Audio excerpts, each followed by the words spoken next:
ជំរាបសួរអតិថិជនរបស់ហាងអេសសាយើងខ្ញុំទាំងអស់គ្នាថ្ងៃនេះដែរខ្ញុំសូមណែនាំបងប្អូនទាំងអស់គ្នាឲ្យមកមើលម៉ាស៊ីនត្រជាក់ដែលជាម៉ាស៊ីនត្រជាក់ចំនួនថ្មីរបស់ brand Toshiba Gen Z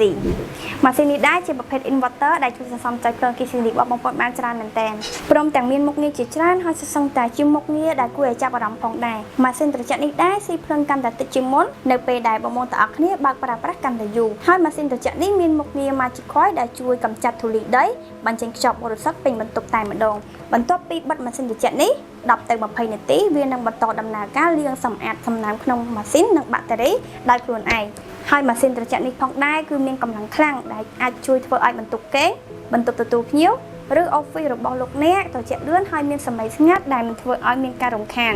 សម្រាប់ព័ត៌មានបន្ថែមបងប្អូនទាំងអស់គ្នាអាចឆាតចូល page ឬទំនាក់ទំនងតាមលេខទូរស័ព្ទដែលខាងបងដាក់លើ caption នេះអរគុណ